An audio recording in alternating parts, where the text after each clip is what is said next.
Okay, thank you very much. All right, so we will start with Federico Perez Wadke.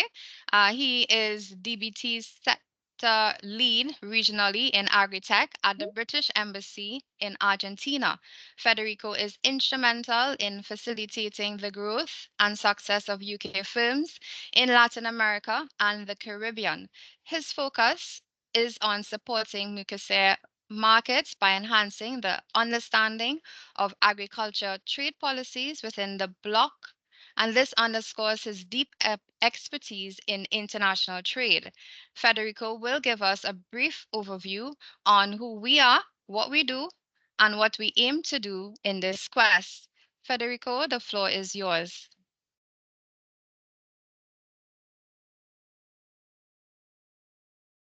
Many thanks, April, and warm welcome to everyone. I hope you can hear me well, and that it's not too early in the morning in the in the Caribbean region. Thanks, April, and please, if you can, Melly, go to the next slide. So thank you all for joining this webinar.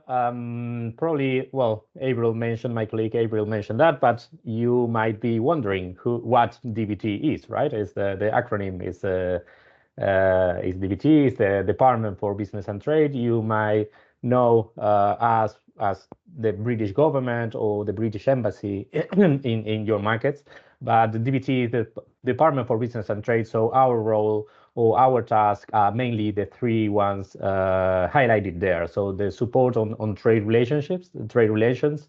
So building those bridges between the UK and the different regions in the world, in our case, Latin America.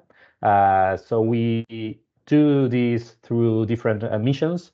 Could be inward missions into the UK or outward missions from companies or experts in the UK going to the different markets. Just as an example, we are running a mission in 2 weeks' time with Latin American delegates going to the UK, focused on beef and dairy. So letting them know and giving them an overview of what is the strength of the UK in this specific subsector. Fortunately, we are having 2 delegates from the Caribbean region, from the Jamaica Dairy Development Board. So these sort of engagements start building and creating a good bridge between demands or needs from markets and the offer of the strength in the UK. So that's the way in which we start exchanging information, exchanging knowledge, and exchanging technologies to make agriculture more efficient, more profitable, and more sustainable at the same time.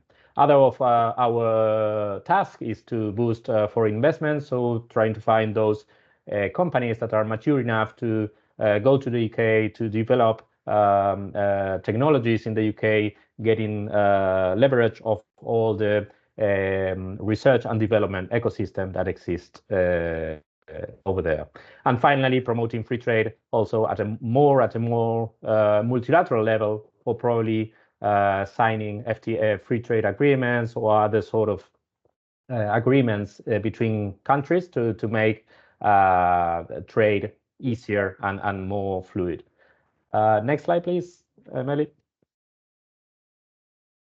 So what we are going to see here is just an example of, again, of what the sort of things that we do. This is a project between 2 Latin American countries in the southern cone, Argentina and Brazil, and one institution that we are going to have here today, as is the Agritech Center. This was has been running since 2023, and through different missions and through different trips that brings people from Latin America into the UK, and then the other way around, to start sharing this expertise, identifying challenges, and start building these connections and agreements. I'm aware that Mark Sharman, our colleague from AgriTierra, is going to go deeper on this project. So this is just for you to know this is happening and the sort of engagements that we aim to build in Latin America. Next slide, please, Melly.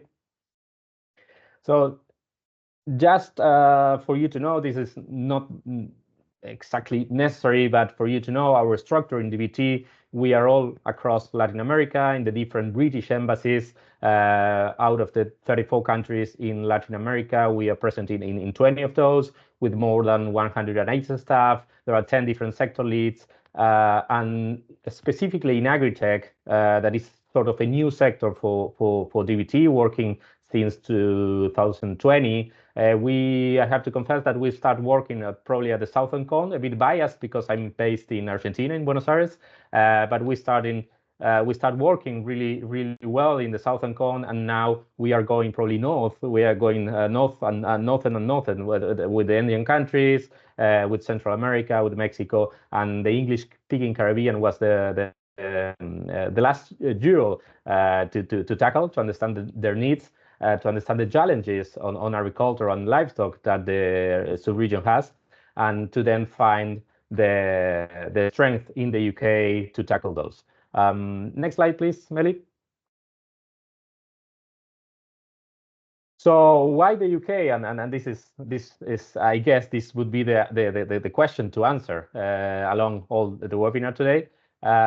What we found in the UK and what you could find in the UK is really good ability to develop new products and to bring them to market. The UK has a very developed and world-class science and technology with more than 100 research parks, 3 out of the 10 top veterinary schools in the world. And what the UK Agritech Center that is going to present today is doing since 2014 or 15, in the last 10 years, is to take those technology developments, or those entrepreneurs that are working on the academia, on science, on the different universities, and taking that into commercial solutions. Because there's a Death Valley over there in which the startups get a lot of difficulty to find a commercial path, right? So if you can overcome that Death Valley, then you are able to have commercial solutions. The second Death Valley probably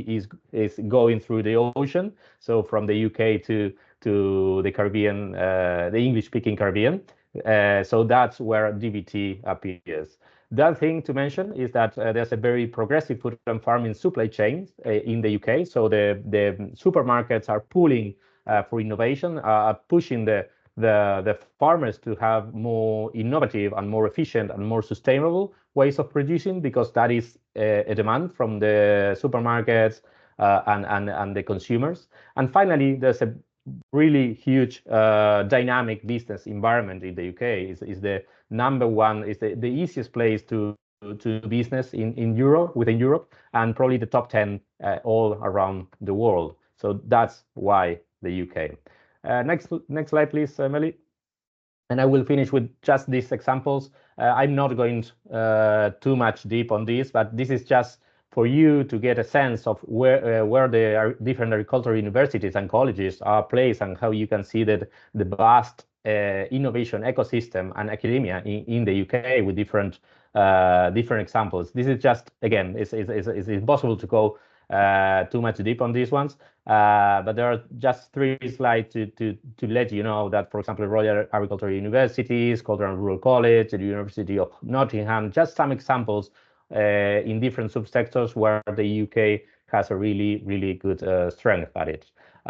Next 2 slides, please, Melly. It's just, again, an example on the different institutions, both on animal health in this one, and Melly, the next one, please, and which is a more on plant science, research and development landscape. So I will pause there. Back to you, April, and I'm looking forward to answer any question on discussion at the end of the session. Thank you very much.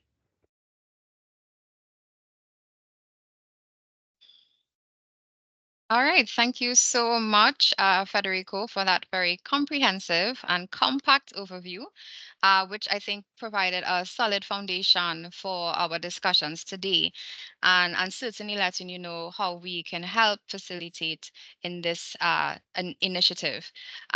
So next, we are actually honored to have today our next speaker, Milagro Matas, CARICOM's Deputy Program Manager for Agricultural and Agro-Industrial Development. She has a background in policy analysis and sustainable agriculture. Previously a policy analyst for Belize's Ministry of Agriculture, she now plays a pivotal role in driving the region's 25 by 25 agenda. Her efforts focus on creating a resilient and competitive agricultural system throughout the Caribbean. Today, she will speak mainly about investment opportunities in the CARICOM agri-food systems. Let's pass it over to Malagra. Thank you very much, Avril. And since you already graciously introduced me, I'll get right down to business. So the CARICOM region has a population of over 6 million, exclusive of Haiti, which has another 11 million. The region has a food import bill of approximately 6 billion US dollars on a yearly basis, made up of mainly processed agri-food commodities. We also import a lot of inputs into production. Overall, the CARICOM member states have modern legislation, stable macroeconomic environment, and a good governance structure. Intra-regional trade is also very prominent within the region, especially considering the preferential tariffs that the member states encounter because they're part of CARICOM. As of recent, the region has adopted the policy, the 25 by 2025 initiative, which basically focuses on reducing the region's food import bill by 25% by the year 2025. It also focuses on increasing production, productivity, and transforming the agri-food sector through the adoption of technology, digitization, research and development, digitization, so that we might end up with an agriculture food system that is sustainable and resilient, especially in light of the challenges that we now encounter with climate change and hurricanes, floods, droughts, and market shifts. Is the slide moving? Sorry. As we know, No, sorry, please let me know when you want to pass the slide. Thank you. As we know, the agriculture sector is a major backbone for the member states. It is responsible for employment generation, rural development, food and nutrition security, foreign exchange generation, the growth of GDP, international trade, infrastructure development, and the development of other linked sectors within member states. Next slide. No, slide prior to that, I think. Slide prior to that. No. Yes, right here.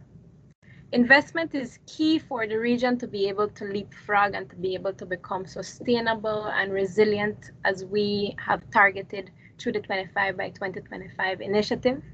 With the support of the Caribbean CARICOM private sector organization, we have been able to identify investment opportunities of about $1.2 billion a year, covering 6 specific areas.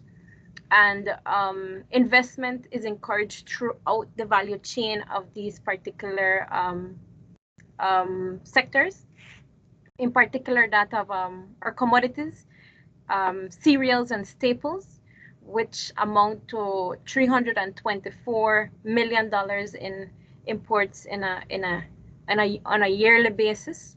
And this includes the commodities of corn, soybean, cassava, and rice, meat products, poultry, beef, pork, mutton, sheep, and goat. Also have an investment opportunity of 319 million US dollars. Edible vegetables, which include white potatoes, onions, garlics, tomatoes, sweet peppers, broccoli, cauliflower, bananas, plantains, berries, coconuts. It has an opportunity of $188 million a year. Milk and cream, $127 million a year. Beverages, which include the fruit juices, aerated drinks, has a potential of 126 million, and fish, or whether it be fresh, canned, salted, and in particular shrimp, has a has a opportunity of 186 million US dollars. Honey has also been identified as a commodity that has immense potential within the region, amounting to $1.6 million in imports. And as I mentioned earlier, the agri-food investment is available or has a potential throughout the value chain of these commodities, which includes increased production, using protected agriculture, using value addition, processing, whether it be fresh, frozen, salted, reserved, smoked, converting the primary material into feed or oil, also focusing on niche markets. There is so much potential within these commodities for investment, and these investment commodities were selected based on their availability in the local markets, their availability to access technology, the environment within the member states in terms of the sanitary and phytosanitary regulations, and the legal and regulatory frameworks that already exist. Next slide, please.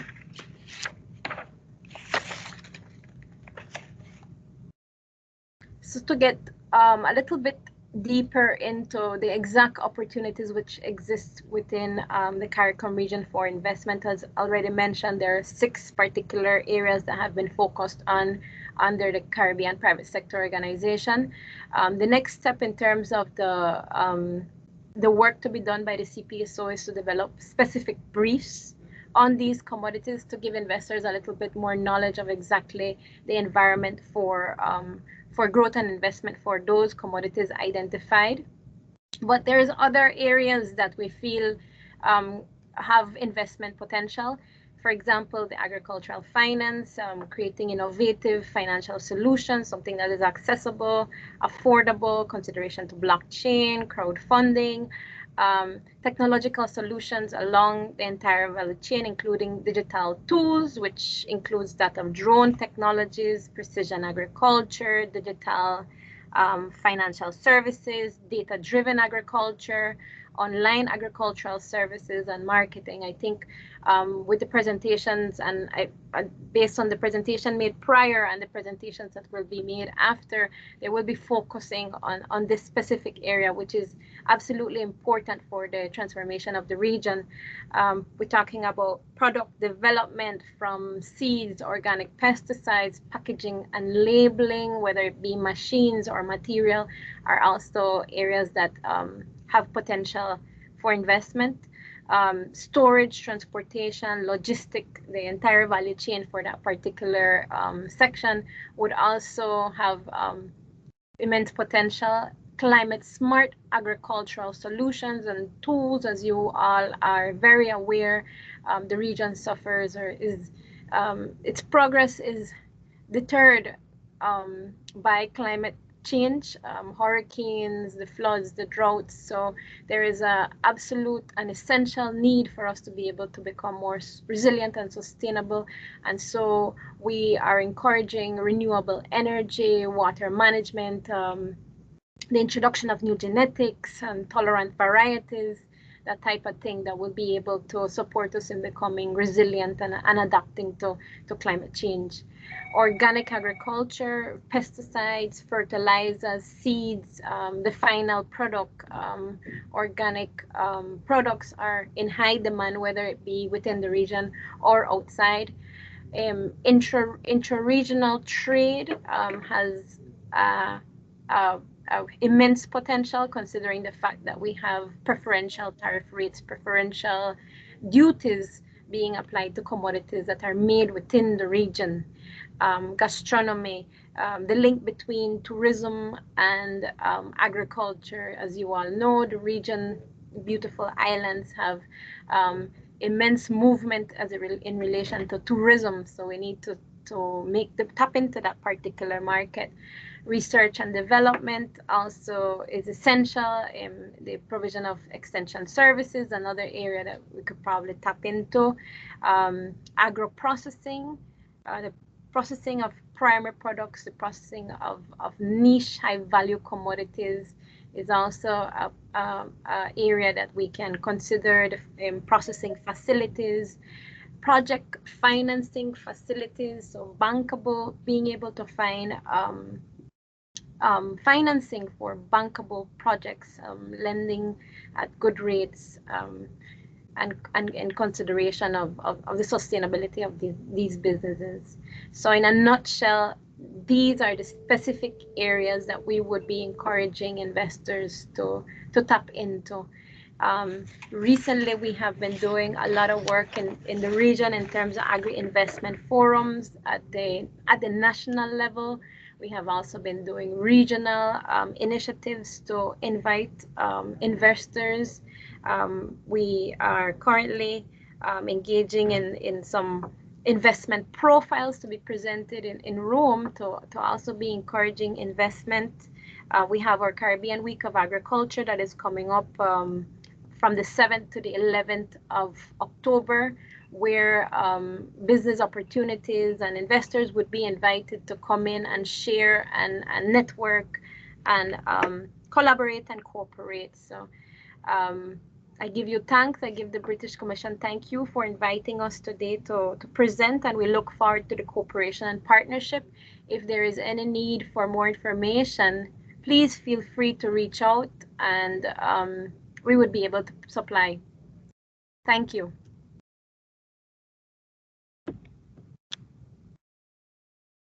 Back to you, Avril.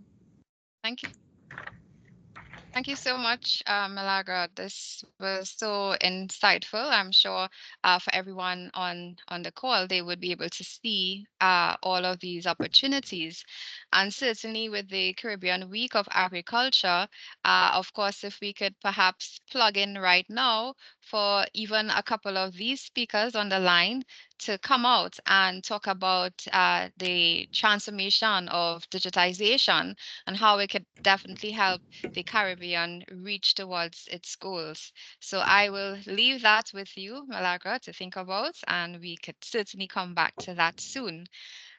So we move on to welcome Clive Blacker. He has over 23 years of expertise in precision agriculture, from implementing technology on his own family farm to supporting the UK Department for Business and Trade as the UK Precision Agriculture Specialist. Clive has been instrumental in advancing sustainable agriculture. His work focuses on improving nitrogen applications to boost profitability and efficiency, supporting farm net zero targets. Today, Clive will present on innovative precision agriculture and its potential for a transformative impact on the 25 by 2025 initiative. The spotlight is on you, Clive. Take it away. Fantastic, and very pleased to meet you all and be able to present to you today. So I'm going to talk a little bit this afternoon about the UK Agritech Centres. If we can progress to the next slide, please. So the UK's agricultural, the UK's Agritech Centres is a new organisation that's brought together three different centres. And we're now the UK's largest agri-tech organisation. And what we're delivering is stronger cross-sector collaboration involving research, training, knowledge exchange, businesses, innovation development, and business support for startup organisations. Our aim is to really help UK agri-tech catapult into the 21st century, helping really take things forward. We have a systems-wide approach to the agricultural sector with all sorts of different expansion opportunities for the different sector challenges that we've identified. We provide an easy-to-navigate ecosystem, and we cross every sector of agri-tech within that you can imagine within the UK and internationally. So we have specialists in dairy, beef, aquaculture, vertical farming, you name it. We've got support in all sorts of different areas, including poultry and all sorts of in different markets. The new Agritech centres also combines together the ambitions of the original three centres with international market support and development. And this is a relatively new initiative that we've been running for the last 12 months. And this is something that you'll learn a little bit more from with Mark, with some of the work we've done with Mark Jarman and FEDE internationally in Brazil and Argentina in the last 12 months. Our aim really trying to support innovation, knowledge exchange, develop those resilient agri-systems that allow us to change to the different global challenges that we all face, and certainly carbon, net zero, climate change, and I'm pretty sure some of those factors will have clear impacts on some of you in your countries. If we can go to the next slide, please. So the Agritech centres are all about trying to accelerate Agritech in innovation and ambitions. We do this through matching and finding solutions to different problems, then driving impactful and rapid change. In terms of our members within our organisation, we're doing that with a number of different organisations and businesses. They're startups to large businesses on commercial footings, combined with then research in high-level research that will do early stage product development through to knowledge exchange capabilities that we do in terms of being able to support development of new solutions within the wider Agritech ecosystem, supporting the next generation of training. And that's generally done through again, through unique opportunities where we have the opportunity to connect businesses to universities, to connect different people together with the challenges that they've got, to inspire those challenges and understand how we can then grow and develop and adopt new solutions that we can combine together to meet the different challenges.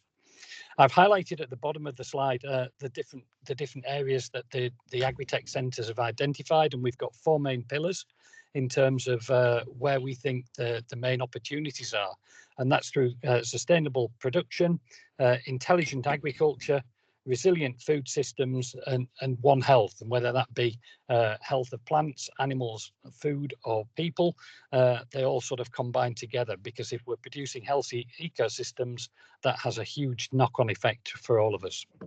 If we can go to the next slide, please. We've been working internationally, and we've now developing an international network and program. There's 4 people involved in our international collaborations today, working across the UK to enable the unlocking of the capabilities of the potentials we have there with different international markets. We're developing significant opportunities in the Southern Cone, and that's work we've been doing with Mark and FEDE, but equally we're looking on a global perspective with all sorts of different innovations in Australia, New Zealand, across America, Africa, into Canada, and we'd love to support you guys in the Caribbean. We see you've got some quite interesting challenges that we would love to work with you to grow and inspire those growths to provide solutions that the UK could support you with. If we can go to the next slide, please. Where the Agritech centres really fits in and where we have unique skills is the opportunity to bridge the gap. And we're doing this between international partnerships, but equally through universities and institutes, business organisations with ideas that they want to then develop. We can network them with the right partners through the Agritech centres and then develop the solutions that supply chain, retailers, processors, farmers or agribusinesses can adopt. We're really helping pollinate those ideas and providing the infrastructure and support that companies need through business networking and client provision to really change that knowledge exchange opportunity to really develop things to go forward. If we can go to the next slide, please.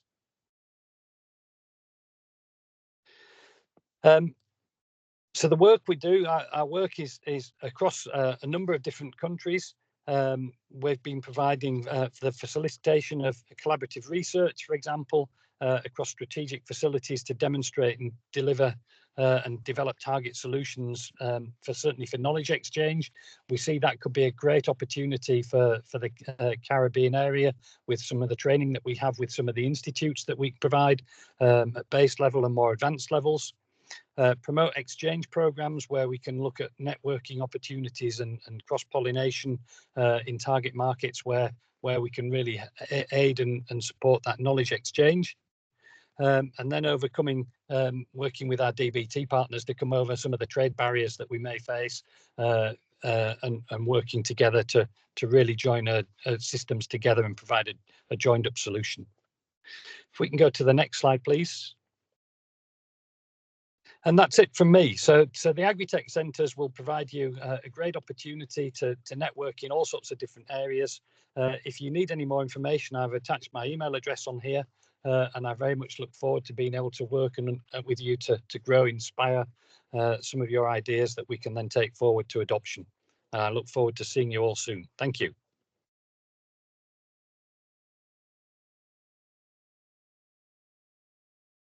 Thank you so much, Clive. My system has just gone on for a little bit, but I'm just working manually here. Your presentation was really great, and thank you so much for sharing that specific insights, and of course the way that you're significantly improving sustainability and efficiency.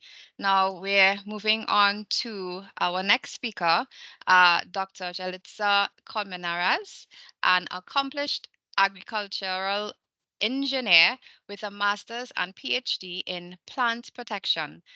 With expertise in sustainable production, biopesticides, and climate smart agriculture, she has led numerous international development projects. As the center director at CABI's Center in Brazil and the regional coordinator for the Plantwise program in Latin America and the Caribbean, she plays a crucial role in fostering sustainable agricultural practices. Today, she will discuss strategic partnerships for digital development to increase resilience and sustainability in the Caribbean. Without further ado, let's hand the mic over to Jelitza.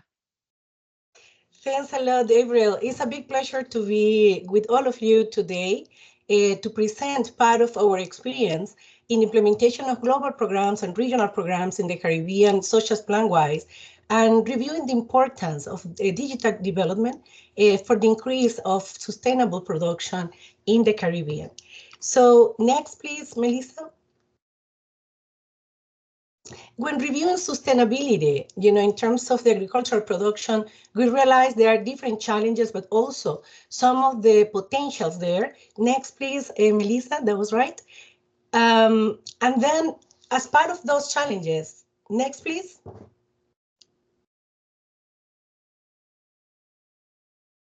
Not sure if the system is giving us some challenges there. Sorry, I lost connection. Oh, sorry.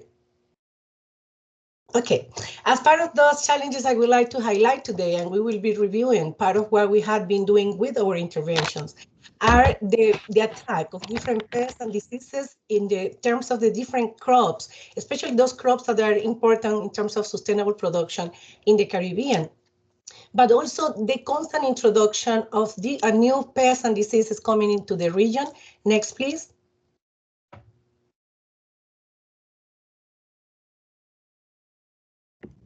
So we will be reviewing part of what are the first response to farmers when they have the increase of population of those pests and diseases, but also when a new pest, a new pathogen come into their country. Of course, we know that is the chemical control which is leading, some of those methods of control mostly used in the region, and also taking it for the overuse, which is one of the key challenges in terms of sustainability. So in that context, we realized the importance of approximating farmers to technology package, that can actually make them familiarize with sustainable practices. And then we can see the importance of digital technology in this context, especially when reviewing the Caribbean reality in terms of very limited human resources.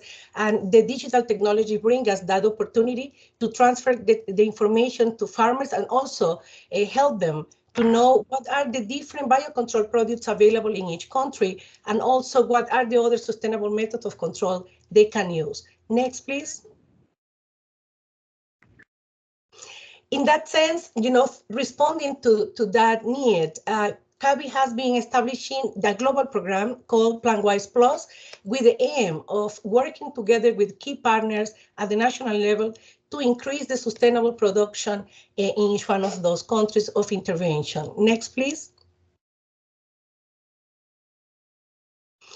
For us, it's super important reviewing the partnership at the national level to join effort. So PlanWise Plus has been establishing what we call the National Plant Health System, bringing the key actors to work together to ensure farmers can get the technical assistance in a appropriate time, but also to help them to be more familiarized with the technology package we would like to transfer.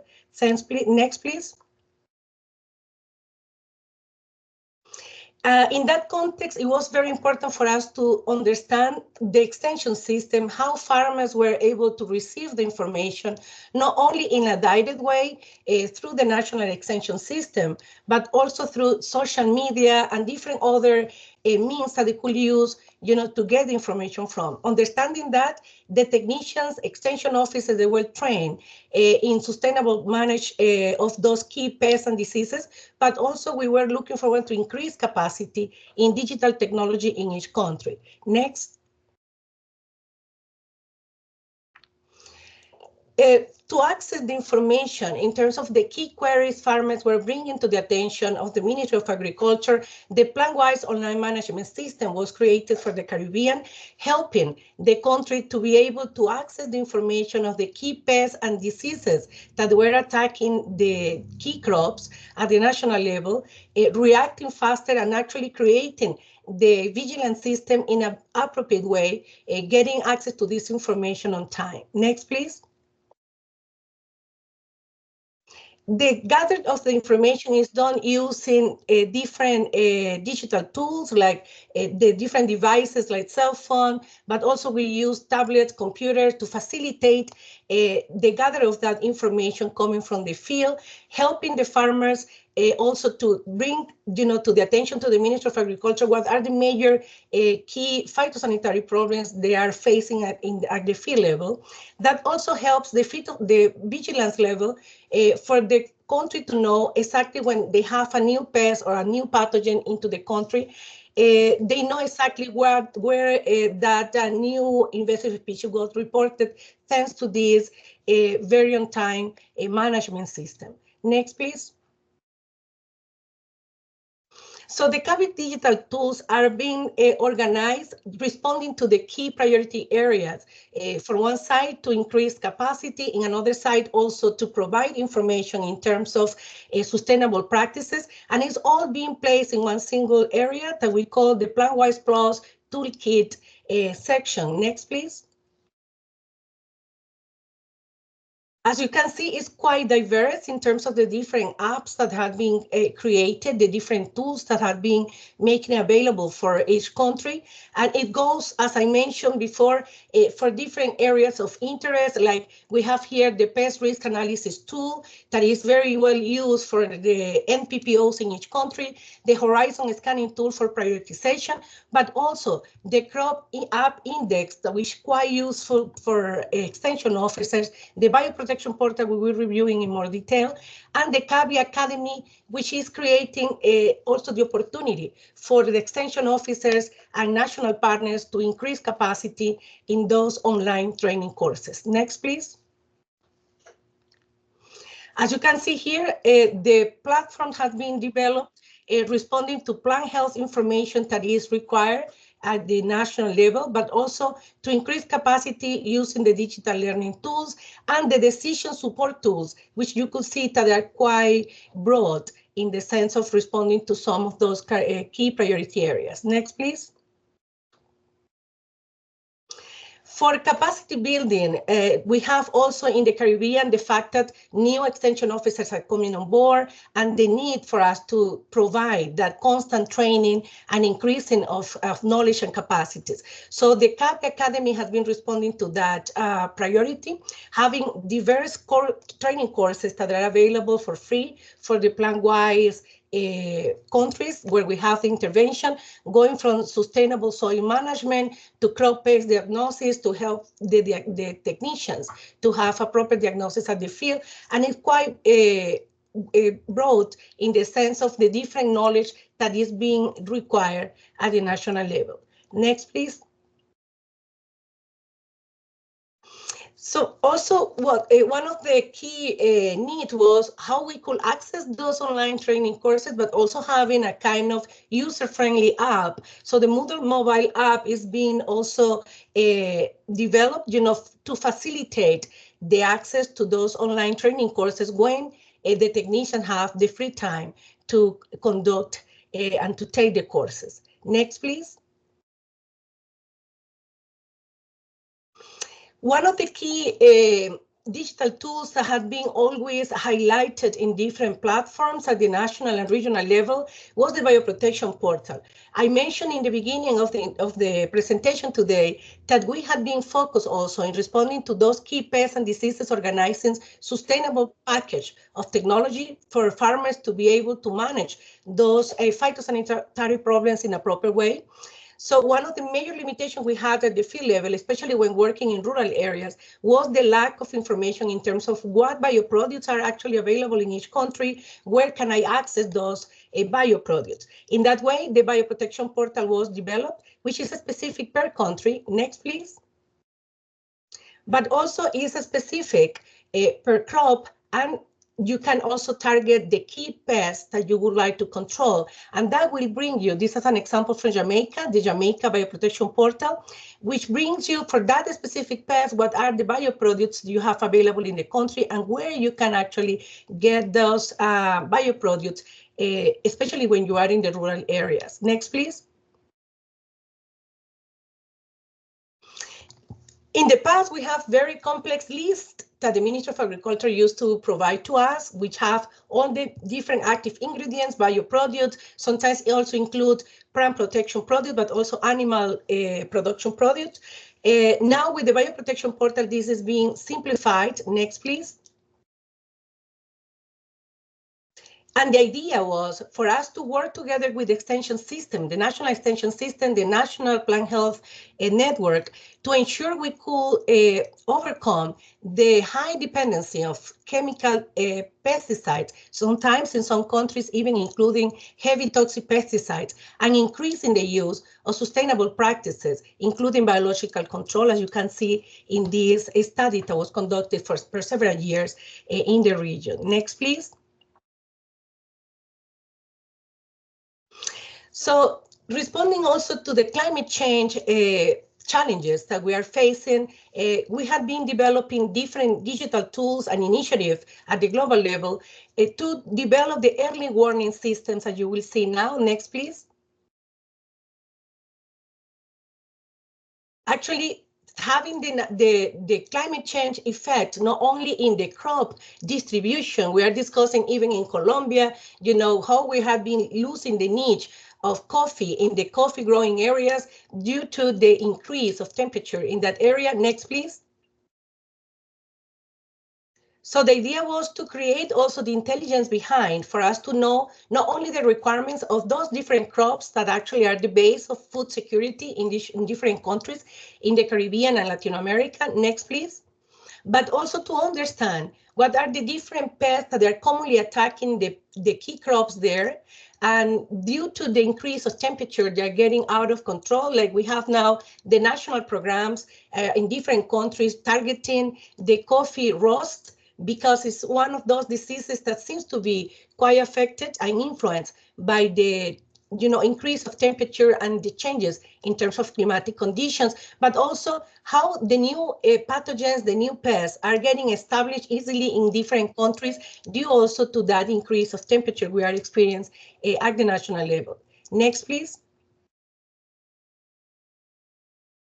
In that sense, I would like to highlight now one of those global initiative prize. This is the Pest Risk Information Service, which is using Earth observation, weather data to organize and develop the model to create that early warning system that is communicated to farmers for them to act in a proper time. Next, please. So the idea, as I mentioned before, is to target the key pests and diseases. We normally work with the prioritization of different pests and diseases per region, per country, to organize the Pest Risk Information Service, bringing the Earth observation, which, as you know, vary a lot. Even when we are in the Caribbean, we can experience several changes from one country to another, and different conditions can change as well that could be favorable or not to the establishment and increase of the population of the pests. Next, please. So using the satellite observation weather data that they are locally focalized, is developed the pest modeling. And with that, we have been in 2019 reaching around 40,000 plus farmers. But now I have I'm happy to say that we have around 2 million farmers totally reached at the global level today. Next, please. So as I mentioned before, the prioritization of the pests and diseases to conduct this methodology is quite critical. So Spodoptera frugiperda, the form armyworm, is one of those key problems that we have at the global level. It's a very serious pest, not only in the area of origin, which is the Americas, but also in the new areas where it got introduced. So the idea was to create also that model to predict the proper time when farmers should be applying the interventions. This is also being applied for other key pests in Latin America, like the coffee berry borer in the case of Colombia. Next, please. So dissemination of the early warning systems are done majorly used in the MSM, but we have been also exploring other ways to do it, like in the case of countries where you have farmers associated in one single area, like we have been exploring social media and farm radio in some of those countries. Next, please. So in the Caribbean, we have been linking also with other key institutions like CARDI for us to organize also these priority pairs and review what are the needs for the Caribbean to apply the methodology there. Next, please. The idea was to develop also that kind of model to help us to increase the sustainability level in some of those key crops like sweet potato, which is quite important and is a common crop also in the whole Caribbean. And for that, two major pests inside of the sweet potato complex were established there as the priority ones for us to work with the different Caribbean institutions to develop this technology. Next, please. So one of the key things is what are the impact that Pride has been, creating now in the areas of intervention.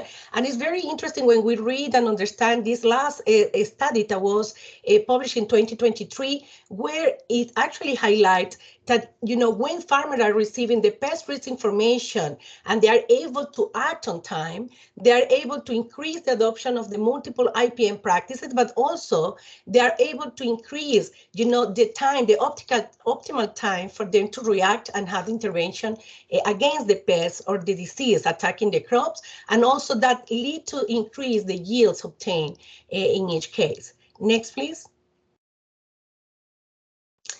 With that, I would like to thanks again for the invitation today, and of course, thanks all the donors community, including the FCDO, and all the different ones that have been making possible for us to work with the different countries in the Caribbean and have all these interventions. Thanks a lot.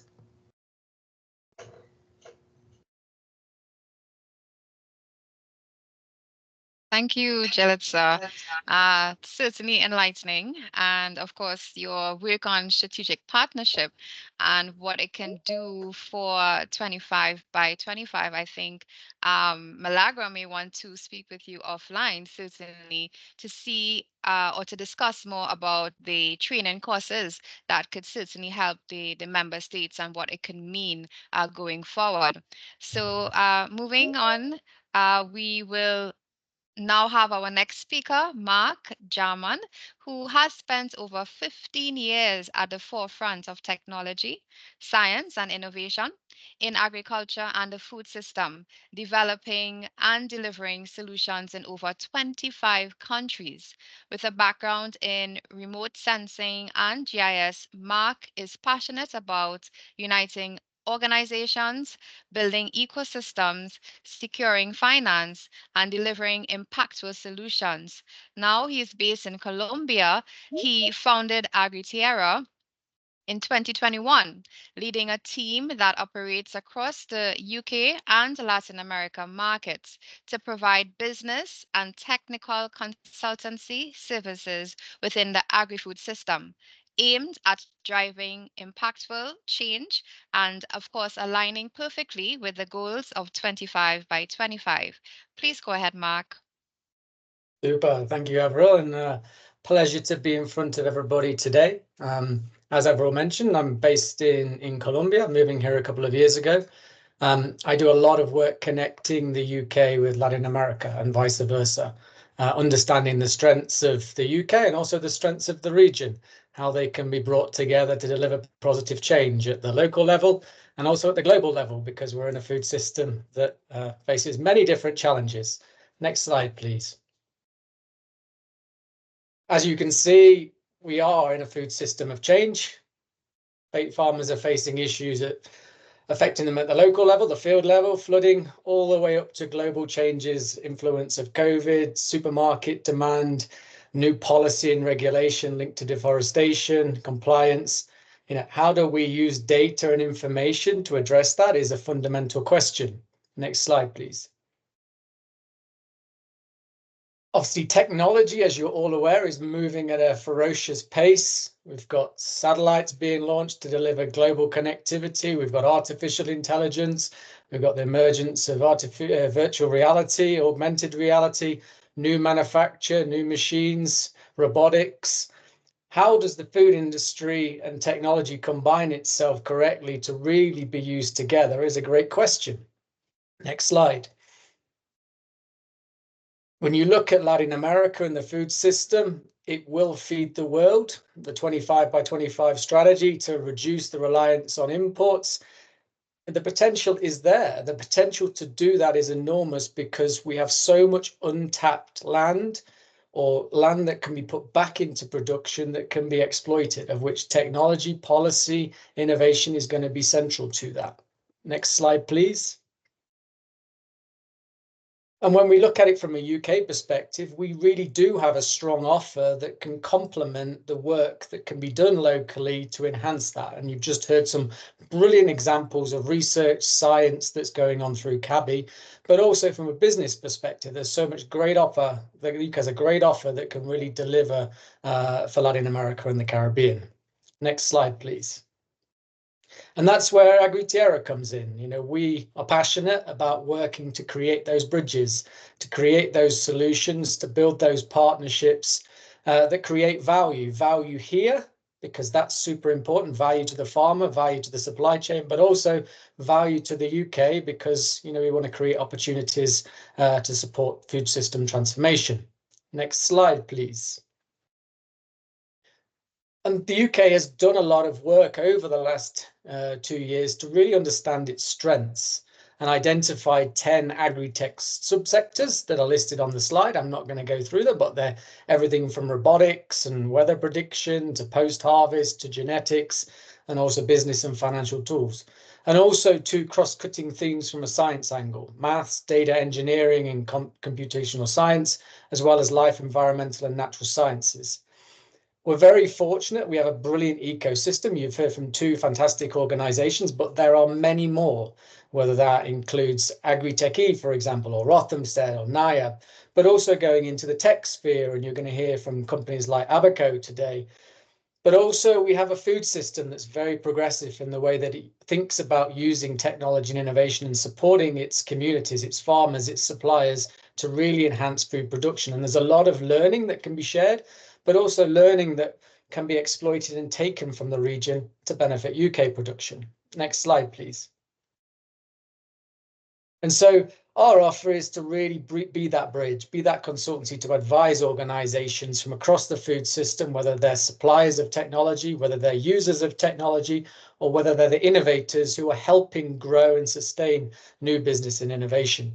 We do that through using people, and I have people working for me right across the continent who understand culture, language, technology, systems, because actually if you bring different people together, we can really deliver some great change to the benefit of different issues, people, and production. Next slide, please. And so we've been doing that since 2021 with some very renowned organizations from across Latin America, building initiatives, building partnerships, delivering solutions that I'll tell you about, and creating opportunities for change. And those changes require different perspectives, different audiences, and different value to be created. Next slide, please.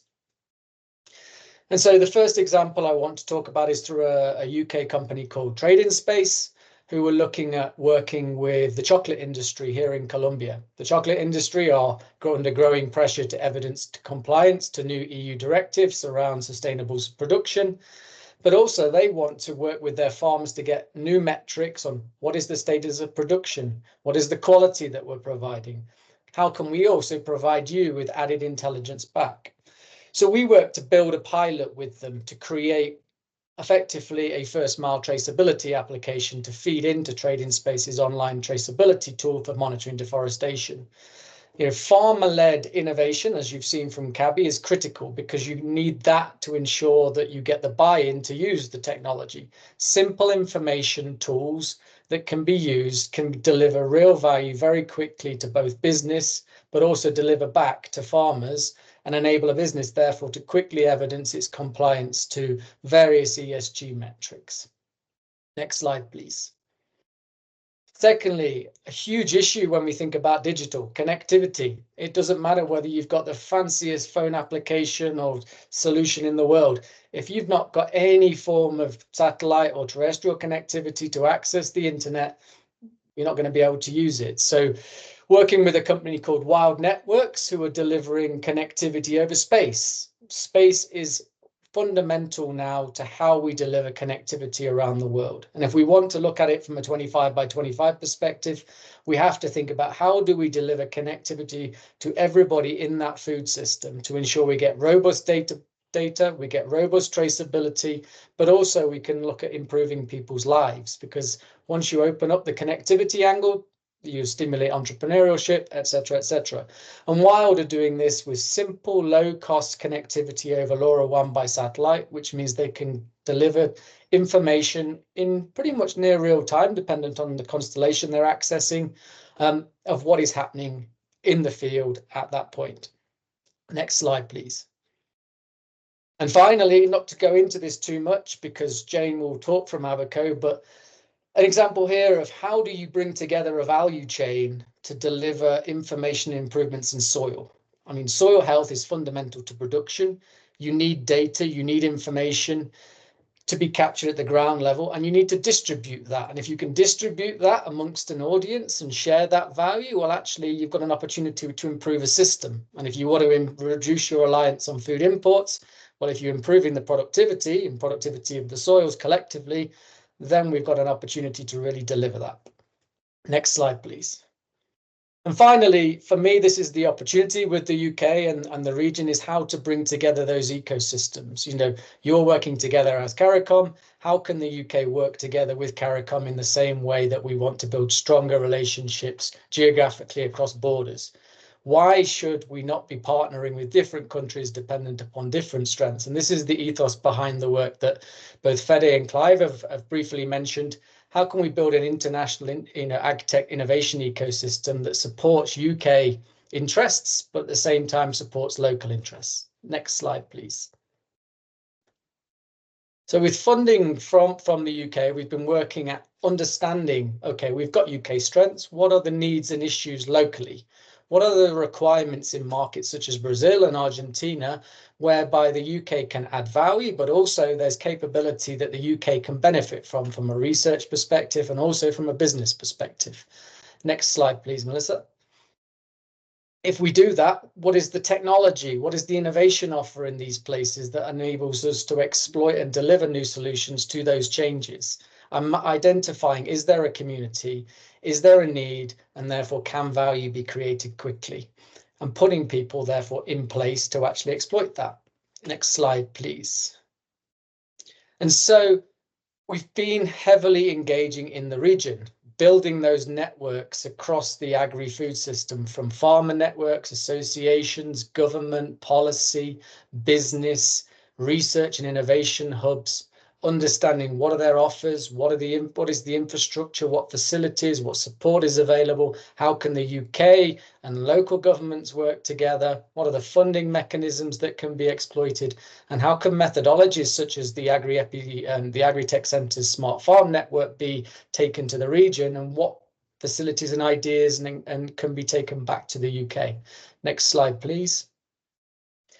And to prove and evidence that, we've taken 12 startups, 6 from the UK and 6 from this region, and put them in different places. For example, testing, can Brazilian startups survive the UK in a UK winter? If they're excited by the UK offer at that time of year, the potential, they're going to be successful. Evidencing that from their perspective, they can see value, they can see opportunity for partnerships, but also they can see how they can grow in these different communities. 2 weeks of deep immersion. Next slide, please. And that immersion is important. Getting people to a football match. Do they feel that there is a culture and an environment that they can be successful? How does that environment look to them? How would they grow? And are there partnerships that can be there to ensure growth and future prosperity? Next slide, please. And so for me, when I think about it from the 2025, 20 by 25 initiative, we have a huge opportunity to work together. There was, as we've seen, great capability. You're going to see some really strong examples from businesses. If we go together, we can really look at addressing local system challenges, but also create opportunities for addressing bigger global system challenges that benefit the food system, because the food system is so local and it is global at the same time. Hope you found that insightful, and I will hand back to you, Avril. Wow. Definitely quite a bit. And I know this may be introductory for a lot of people. And I know that some people have just joined in. So just to go back a bit, we will take all questions at the end of at the end of all the presentations, which we are continuing with right now.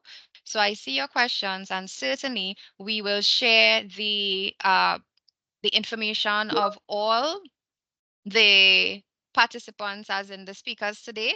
And then, of course, we will also share the recording.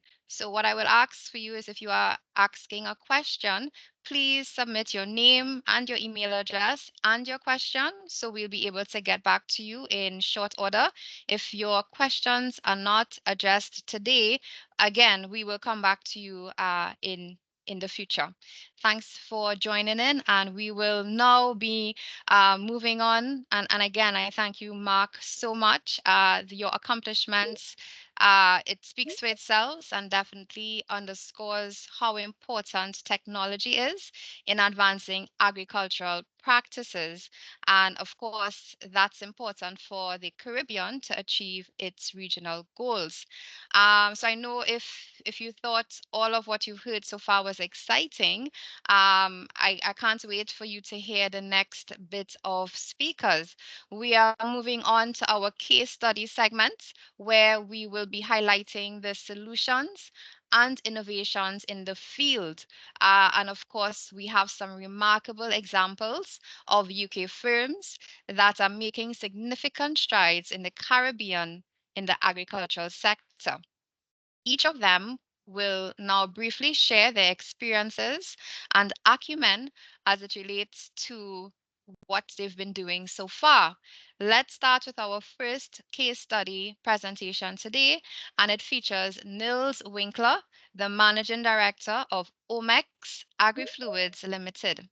Nils oversees all commercial activities in South America, Central America, and the Caribbean. Omex Agri-Fluids is renowned for developing, manufacturing, and exporting crop nutrition products to over 80 countries, providing farmers with cost-effective solutions for higher yields, improved quality, and sustainable agriculture practices. Their products enable cultivation in infertile soils and enhances resistance to various stress factors, enabling cultivation of reducing reliance on harmful synthetic agrochemicals and protection against climate change, all while increasing the nutritional value of food. So I will pass it along to Nils. Do take it away. Thank you so much. Well, thank you so much for the introduction. You've done a fantastic job of organising the event, but also the introductions, they really cover a large part of the content. I'd also thank you all very much for the invitation. It's a great pleasure. I won't take much of your time, just a short introduction to Omex, a short introduction to the products that we manufacture, and also some of our activities in the Caribbean and Jamaica. Next slide, please. So Omex will be celebrating. Omex will celebrate its 50th birthday next year. We're a family business based in the east of England, which is where all of our formulation development, manufacturing, and logistics is based. But most of our work is actually in the target markets. So we work through distributors in 80 countries, but then most of our employees are also outside of the UK supporting our commercial partners. Next slide, please.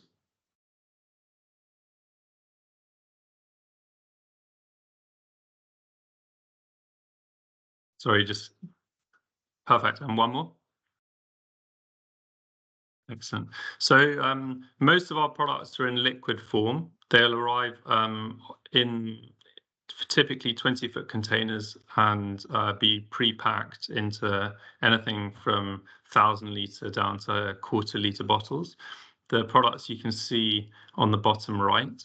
And most of these products will be applied to the leaves, foliar applications, and will contain everything from pure macro elements down to micro elements, and often combined with organic biostimulants.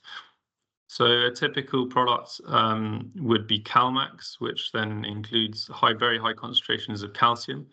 I think it's a product that's particularly popular around the Caribbean, where there's a lot of cucurbits grown and solanaceae. So it's upsetting to see when growers work extremely hard to produce a good crop of tomatoes, but they barely make it to market, or they start rotting shortly after arriving at the market simply because there isn't enough calcium. Calcium is a difficult element to get into the plant through the roots, and so a foliar application not just increases the quality of the crop, but also enables shelf life for a longer time. Phosphorus and magnesium and zinc are also key elements. If you can go to the next slide, please.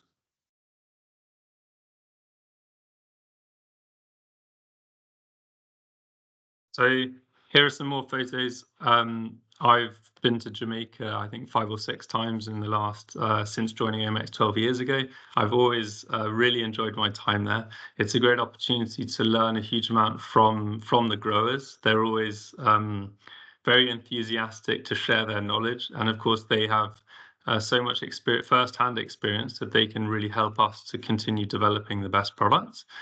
So our products have been available in Jamaica for 11 years, across the Caribbean region for a little over 15 years.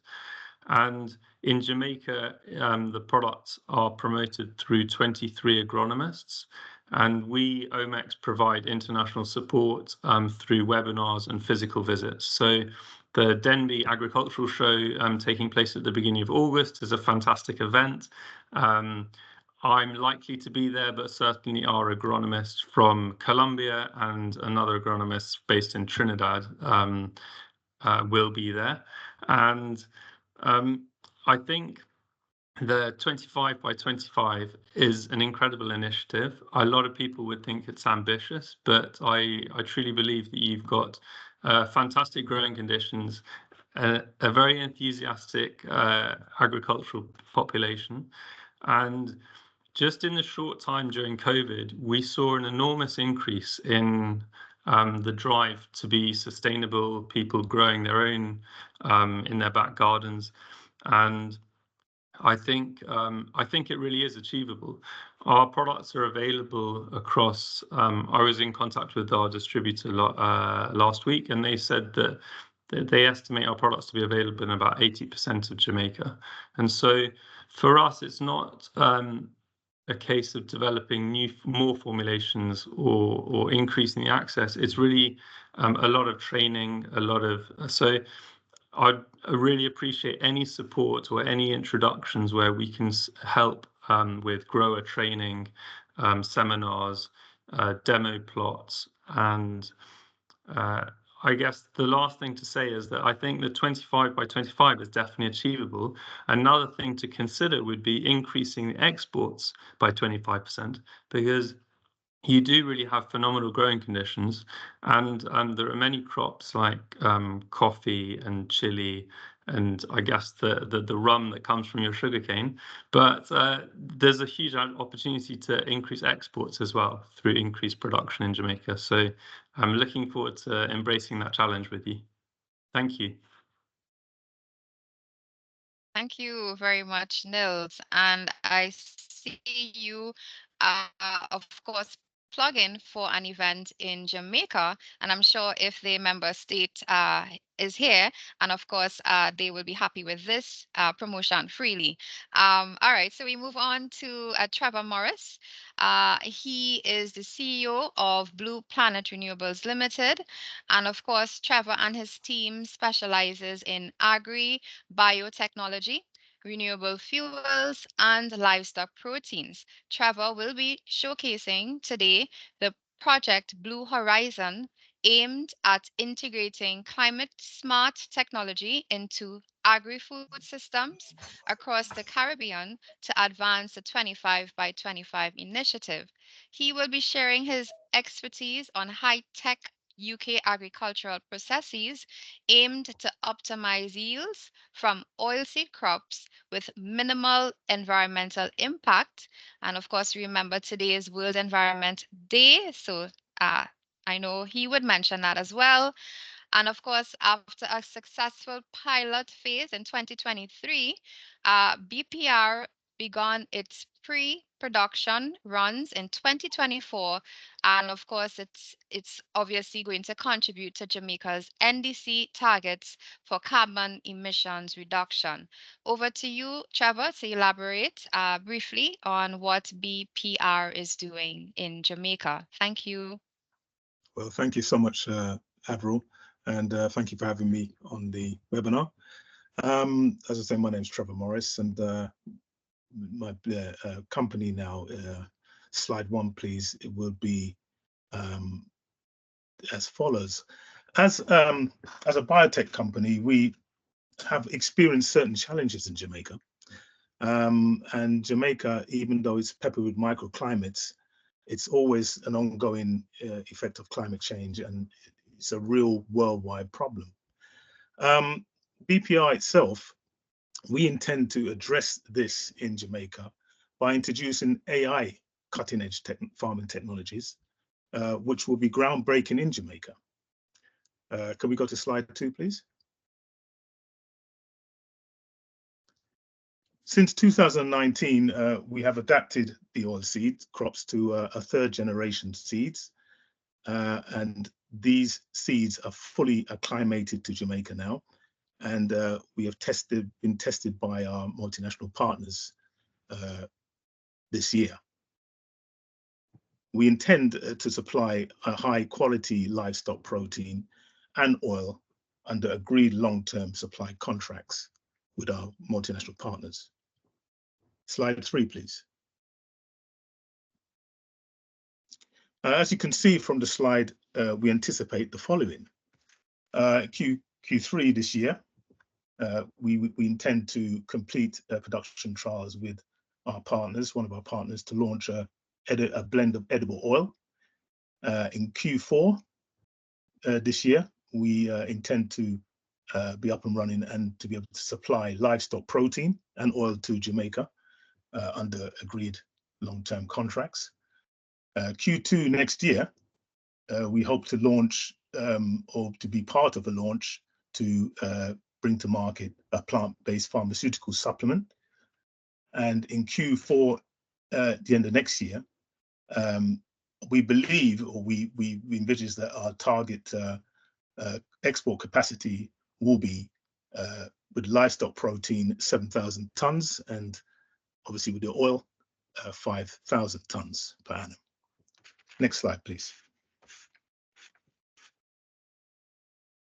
So by default, as we ramp up production, we automatically by default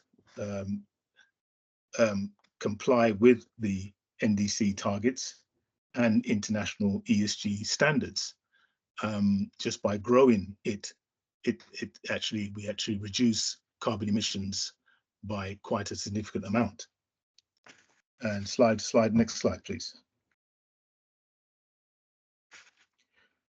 So having conducted robust greenhouse gas emissions and analysis by a professional in this field, you can see what BPR can do within the biodiesel and livestock protein market, both of which are currently being imported into Jamaica at a considerable cost.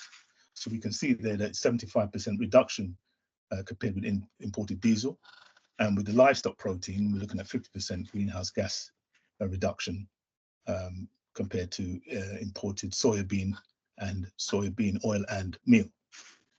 And all our data supplied upon request via our contact details provided. Next slide, please. And thank you so much, Avril, for having me on and anybody that wants to contact us, you can see our contact details provided. Thank you. All right. Thank you so much, Trevor, for all of what you have shared with us today. And of course, I know that there will be continued interest in what your offer is. So we quickly move on. Of course, ladies and gentlemen, we are pleased to welcome Jane Dalton. She is the Account Director at Abaco Group UK Limited. Jane's expertise include cultivating client relationships with the ministries of agriculture in the UK and Malta, delivering tailored solutions to diverse agricultural needs. With over 30 years of industry experience, Abaco Group is a leader in precision agriculture and environmental sustainability, specializing in the development of software solutions for managing and controlling of land resources and improving food security. Today, Jane will share insights into Abaco's commitment to sustainable agriculture and its potential impact on the 25 by 25 initiatives. So I'll pass the floor over to Jane. Thank you again. And thank you, Avril. It's a great pleasure to have a chance to address you all today. So over the 30 years that we have been in operation, we've worked across many countries, many different climates, and we've met many different challenges. Next slide, please. So, sorry, I can't see the slides. Don't appear to be moving for me. Okay, so our solution is highly configurable, it's modular and it's platform based, and it's all about consolidating agricultural intelligence from multiple sources. It's very much an agnostic solution, so we can pick up data from anybody who has open source data. And we present it back through browser dashboards and applications, and we use AI heavily to turn data into information, and that will support then your decision making. So let's look at how we can support you in achieving some of the 25 by 25 targets. Next slide, please. So Abaco's digital development really sits in two divides or two markets. The first being very much the private sector, so supermarkets, supply chains, and an example probably that you will recognise is McCain, the biggest potato manufacturer operating in 36 countries, and they're very much ESG driven, so environmental and social governance driven in their work with us. On the other end of the scale, we have the public sector. And in the public sector, we're looking at paying agencies, we're looking at government. And just three examples to give you different scales. As Avril said, we will work with Malta, an island state in the EU, also a Commonwealth country. And their challenge is to maximise every tiny plot. And a tiny plot means it's probably about a quarter of the size of a normal UK garden is actually a farming plot. We work with DEFRA in the UK, and we're looking at managing food security through paying farmers to induce particular behaviours and particular practices and handling many millions of pounds of payments. In Italy, another example of a different model, we work with Calderetti, who is a combination of a farmers union and a paying agency, and we have 1.8 million users on our platform in Italy. So we're experts in supporting programs of precision agriculture, and that's through the deployment of technologies and using data for that decision support that you've heard a lot about today.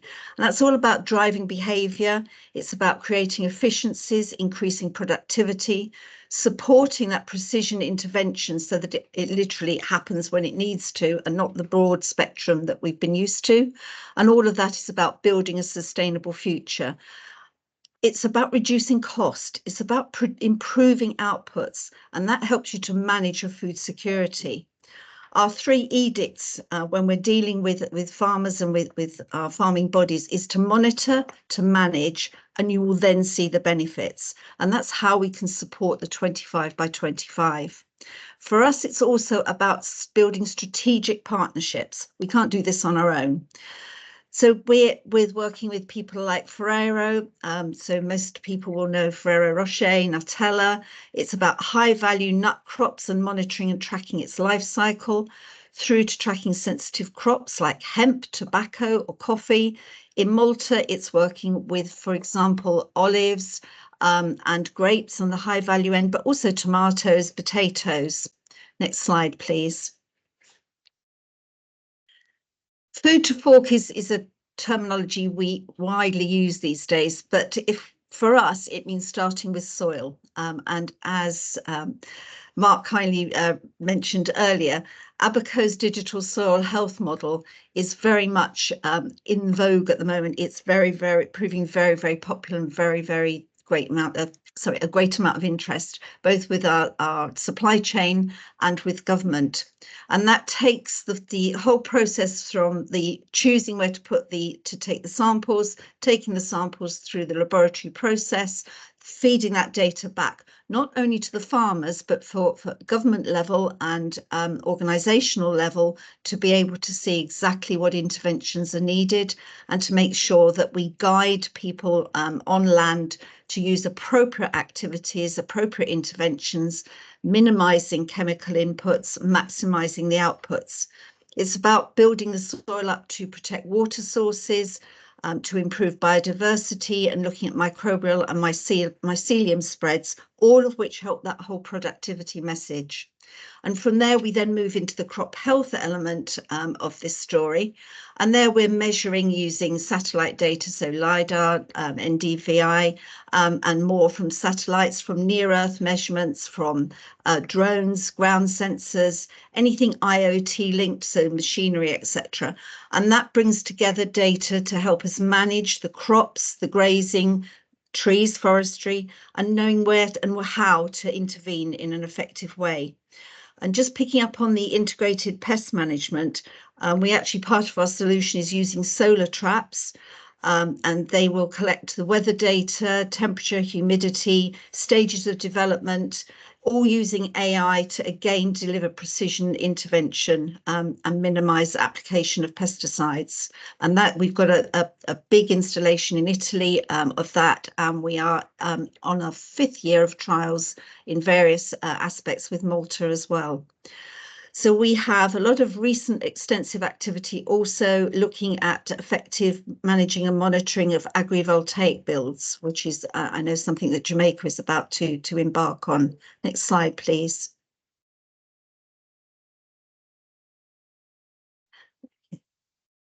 So our climate smart approach is very technical agnostic. So it's about multi-data sourcing, overlaying crops and soil measurements onto soil maps, the topography, and all about being able to then alert and guide and advise. And that includes on a climate level from floods to droughts. And if you take Italy as an example, you can be having floods in one end of the country and severe droughts at the other. Our application needs to help manage the whole performance from end to end. So incorporating it all into one platform. Next slide, please. Last slide.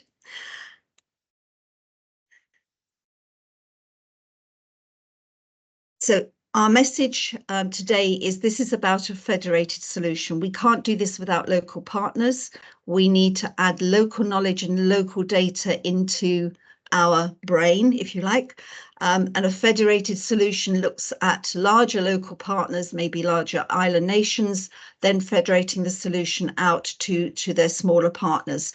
And by that means you can then build a regional decision support network, which I think is an approach that is going to be increasingly important for audiences such as yourselves in actually reaching that 25% improvement and reduction in sustainable agriculture.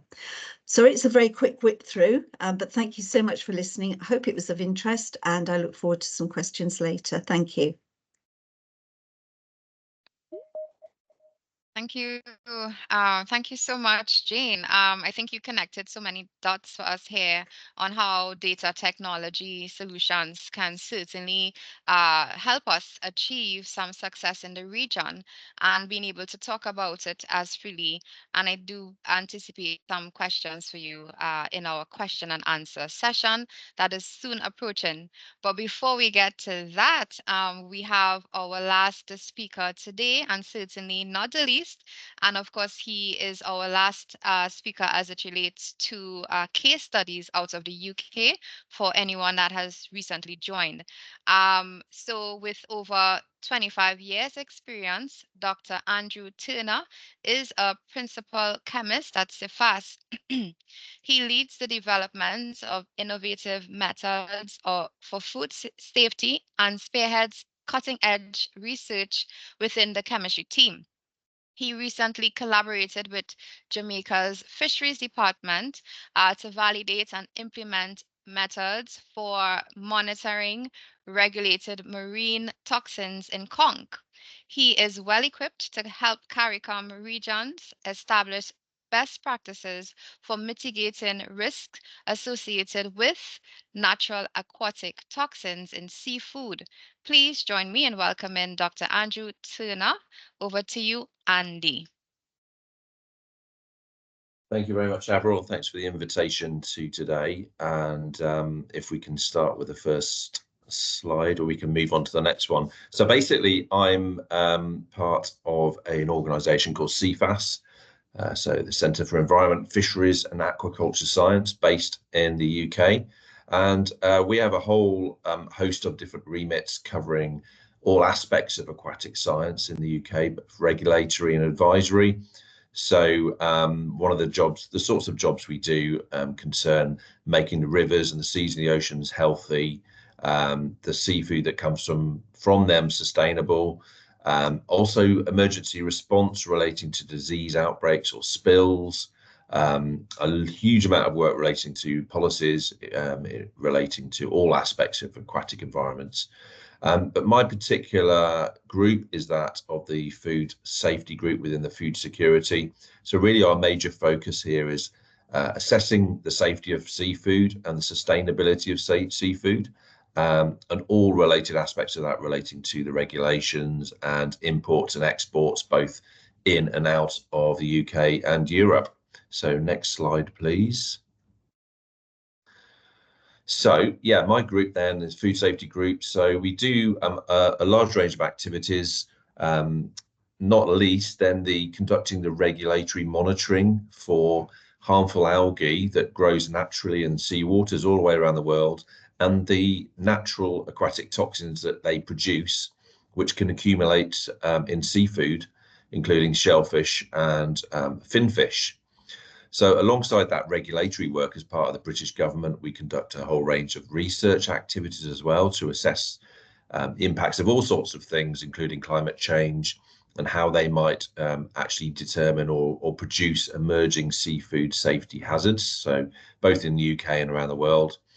We've also been involved with investigations into ciguatera fish poisoning, which, as many of you may know, is a significant issue in parts of the Caribbean as well as Indian and Pacific Oceans. And for many, many decades, we've got multiple collaborations around the world internationally, including both the Caribbean and Latin America. And finally, detection method development. So that's the one thing that I will talk about now and give you a specific example in relation to Jamaica. So if we can have the next slide, please. That would be great. So yeah, just as an example, I'll give you two examples actually. The first of that is relating to the work we've done with the Ministry of Fisheries in Jamaica. So the background to this is that Jamaica, at a fairly high level, is under pressure to actually begin exporting the queen conch samples as seafood products to the European market. But what's preventing that at the minute is a set of very strict seafood safety requirements that are defined by European legislation. So we've worked directly with the Ministry of Fisheries to validate, firstly, test and validate assessment methods for detection of the marine toxins that I told you about that can accumulate potentially in these seafood products. And it's only when the laboratories in Jamaica are able to test for those toxins that they can then obtain permission to export products to the EU. So we've been involved in testing products for well over a year now, probably approaching 2 years, to actually demonstrate compliance, and as well as that, validating methods and hosting the Jamaican scientists, as you can see in the photographs, over 2 training visits to the UK, which went extremely successfully. So the whole point of this then is to actually help the Jamaican Ministry of Fisheries laboratories to actually themselves in the future assure compliance with the international standards and the regulations. So when, of course, these the islands can then start exporting conch to Europe in the coming months, then significant socio-economic benefits would be anticipated. And as a previous speaker mentioned, then by significantly increasing the exports, then we're working directly towards the 25% reduction in food bills for those particular islands. Next slide, Melissa, please. The second example of that is ciguatera fish poisoning. So actually, this is a disease. Again, it's related to natural algae that can accumulate through the trophic chain and affects particularly the large species of fish like barracudas and snappers. And over 50,000 human poisonings can happen on an annual basis, and the effects of those can be extremely nasty indeed. But at the minute, there's no antidote for this, and detection is very difficult. So as a direct consequence of this, really no fish exports are possible from the Caribbean to the UK and to Europe. So we've been working in various regions, including Antigua and Barbuda in the past, but others coming up, to assess the presence of ciguatera fish poisoning throughout that region in many different fish species, using detection methods to essentially determine which fish and which areas geographically are of highest risk, to ultimately help with the ongoing risk management of the fisheries businesses in the region. So again, the idea here is that we're helping we're helping the Caribbean regions to establish where the issues are and to help them with future export potential once the risk management processes have been put into place. So ultimately then, of course, helping to develop improved food quality standards for that region. So on to the next slide. Really, the next question is, or what can we do to help other regions, so other CARICOM regions? So basically, as government scientists, we're fully able and experienced over many years to develop methods, to develop assessment processes that we can turn into routine testing methods for not just natural aquatic toxins, but also other pathogens, bacteria and viruses that can affect seafood quality and safety. We can provide policy advice, training, investigations into specific issues such as ciguatera. So the focus here is that we can ultimately strengthen your in-country laboratory systems. So we're helping you to develop your own systems, advise on their how satisfactory they are, and ultimately whether or not they comply with international regulations that we've been working with for many years. Ultimately, then to help increase exports and reduce the net food bill. So certainly significantly contributing to this 25% reduction in the food bills by 2025. So we're up for collaborating with anyone who's of interested in this particular aspect. And if we finish with the final slide, I just want to say thank you to everyone involved, and happy to take questions or emails in the future. Thanks, Avril. Thank you so much, Andy. As you said, I should not be calling you Andrew today, so I won't. So I thank you as well for that definite way of describing how we can facilitate this new venture, as I think a lot of islands are realizing what they can do with conch.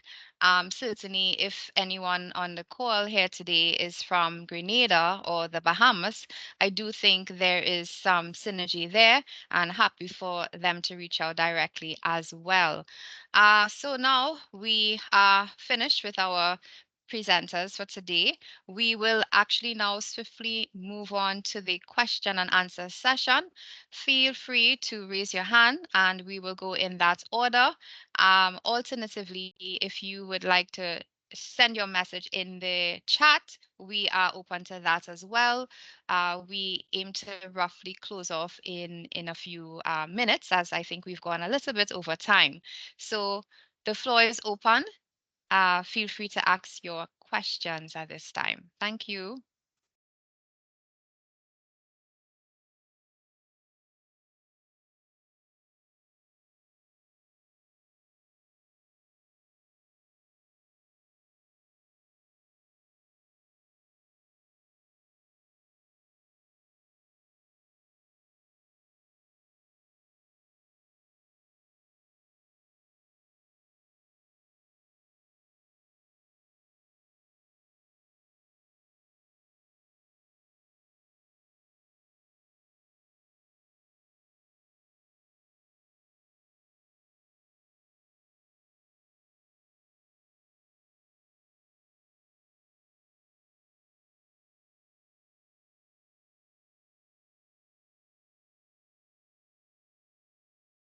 Yes, Gerard, I think your hand is up.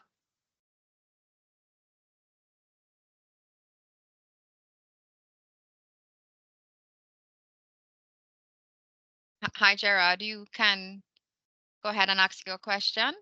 Although I do see another question coming in on my email chat here. Gerard, are you able to open your mic?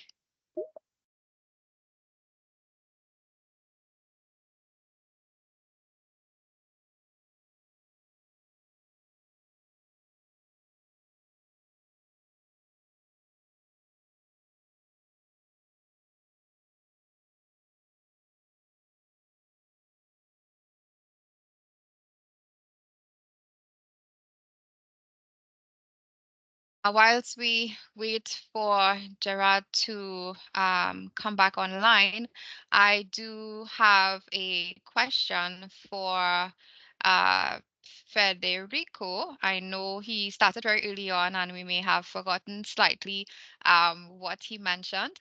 But the question is, how are UK firms leveraging their expertise in the agri-tech to support agricultural development in the Latin American and Caribbean regions? Over to you, Fede. Yeah, thank you, Avril, for breaking the ice on that. Well, as I mentioned at the beginning, probably there was some people that wasn't able to join at the beginning, but from DBT, we've been working pretty hard on the last 3/4 years in the agritech sector. This is very good news as probably in the UK, the Latin American region is not a priority, or at least is not a top 5 priority from the UK. Before Brexit, the UK has been probably focusing on many other markets, such as the European Union or Asia, Asia Pacific, Africa, the US, and probably now after Brexit, Latin America, and after all the work that we've been doing in not just DBT but also FCDO, and with the importance that food security has in the future, Latin America becomes a really important region to secure food for all the population, but also to do it in a very sustainable way. So we've been doing quite a lot of different actions, again, commercial missions, exchange of knowledge and technologies. And there are more than 100 companies operating in Latin America, all across Latin America, from Mexico in the north to Chile and Argentina in the south, either with a subsidiary or through an agent or representative, both in many different sectors. From I can mention agricultural machinery, such as JCB, for example, or well, fertilizers and nutrients for plants, as such as we have Omex here, but the other companies as well. And also on the livestock sector, on animal science, where I think the expertise from the UK is really valued, right? And on not just on genetics, maybe genetics is the best, is the first thing that you think about when talking about the UK and technologies, right? It's genetics on bova, on cattle, on sheep, on poultry. But there are also many other technologies on the animal science side that are really important to reduce methane emissions, to improve animal health, animal nutrition, and also to have a link to artificial intelligence through 3D cameras that can, for example, detect animal diseases much faster than the eye of a vet, right? So there are a lot of technologies, and depending on the advanced or the progress of each region or each country or each market, we can fit in that technology into that market. Again, it's very different what are the demands in the southern cone, for example, Argentina and Brazil, that are really export oriented and with a lot of technologies, and you need to arrive with the technology that is really cutting edge, and probably the demand is different in some other markets. So that's why this webinar is really important, to understand the challenges, the demand, and be really aware of the 25 by 25 initiative that the CARICOM is taking forward. So, well, I hope that answers a bit the question. And over back to you, April. Thank you. Sure. Gerard, I don't know if you are able to unmute your mic and have your question. Give us a go. If not, please type your question in. And again, you can also add your email address. I don't see any other questions in the chat, but I do believe I have a couple other questions, or we have Federico.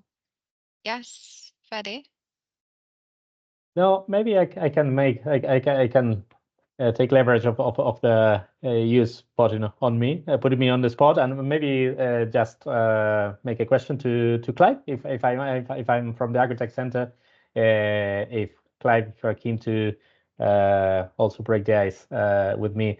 But what do you think are the key technologies in precision agriculture that you believe will have the most significant impact on achieving these 25 by 25 goals? What do you think we could be essential in terms of technology from the UK? Yeah, there's a whole portfolio of different technologies that we could integrate into the market.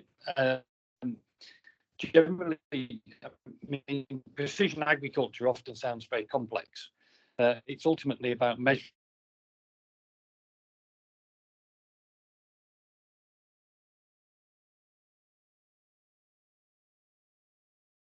I think we lost Clive.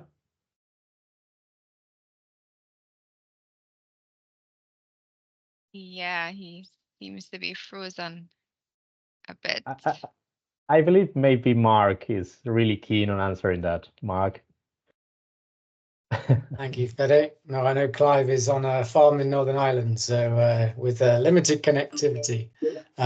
Just repeat the question again, please, Fede. Yeah, sure. I was It's the data that the would allow aim us to was get, for example, soil moisture sensors or information from poultry houses or different solutions that could be required for horticulture or livestock production. So, Avril, perhaps I can give it a try. I think I had mentioned some specific areas of intervention, and based on the presentations that we just had, I feel that there is a lot of synergies and a lot of areas that we could possibly collaborate in. There was discussions as it relates to digital tools would be the adoption of drone technologies, precision agriculture, digital systems to facilitate marketing and financial services, data-driven agriculture, which is extremely key, and the provision of agricultural services, whether it be capacity building, extension services, veterinary services. So those are specific areas that we can collaborate in. I think there's a lot of strengths in the area of research and development, and the use of technology to make decisions and planning and increasing production and productivity.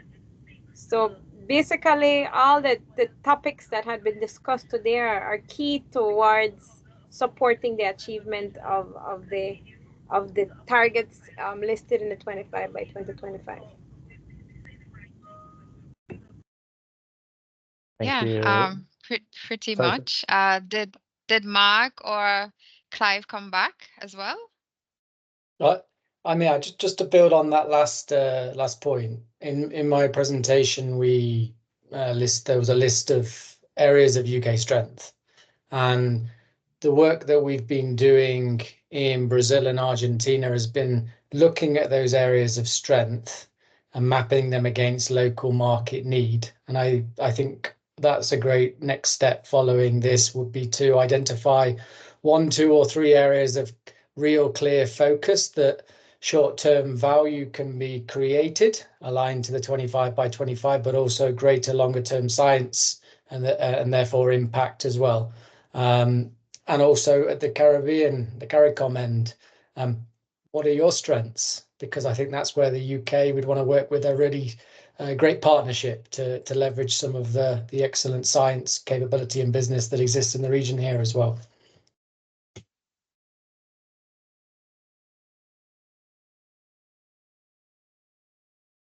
All right. Fede, I think you were saying something as well.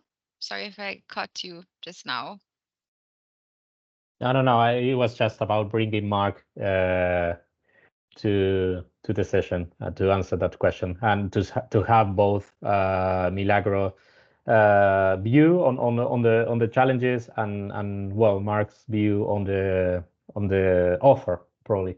And I just agree with Mark that now is probably next steps is about having those 2 or 3 very specific examples, probably baby steps to show the value of the UK offer and to understand much better through dialogue and through these interactions the challenges and demand that we could find in the CARICOM scenario.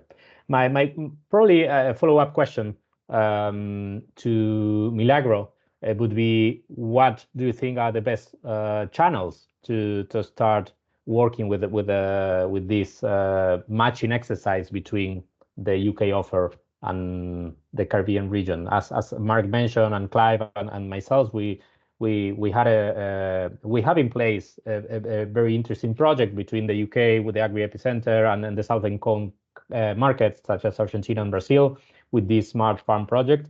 This is a channel that we are testing and that is very successful. And I was wondering what would be the best fit in terms of channel to build this opportunity in the Caribbean. Thank you, Federico. Avril, if I may. Well, I think between the British Commission and the CARICOM Secretariat, we have initiated discussions, and I think this particular webinar is as a result of the initial discussions that we are having in the way forward in terms of how we are going to collaborate and how we are going to be working together. So Federico, I just want to update you that the work has started through Avril and her team. We have been meeting to brainstorm where are the strengths, where are the weaknesses, where are the areas to collaborate. So the decision was made to have this presentation to leapfrog some of the activities that we have planned, and hopefully following after this meeting, and we could have a more detailed discussion as to precisely where are the areas that we want to collaborate. But just to inform that this is almost a follow-up of the work that has commenced already, and probably Avril might want to give a little bit more detail just to update everybody that is on. Thank you.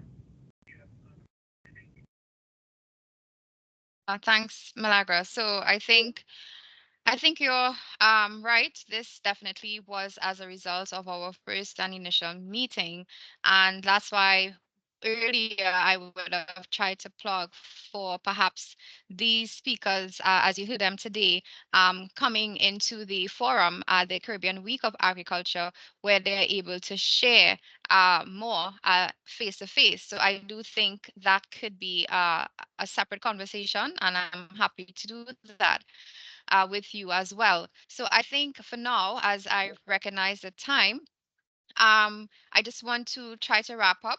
And certainly, we are seeing your email addresses in the chat, and we will endeavor to share the information with you, the slides as well as the recording. But I just want to firstly thank all of the speakers today as we wrap up for their invaluable contribution. And to all the participants.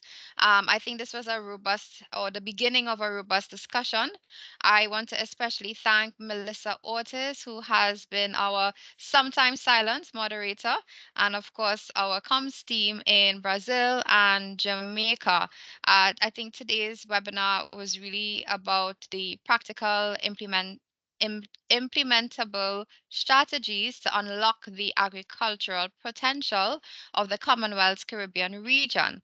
I think we really explored how innovation and technology can address the major challenges. And of course, we heard some real world solutions from experts and active companies in the region. So going forward, however, we would love to hear from you. What topics would you like to focus on in a future webinar? What wasn't covered today that you'd like us to address? And of course, your feedback is essential as we move forward as well. Let us continue to collaborate. And thank you again. We look forward to seeing you at future events. Have a good day. And thank you again. Thank you for all. Thank you, Avril. Okay. All right. Thank you. Thank you, Avril. Thank you. Have a good day. Thanks, everyone.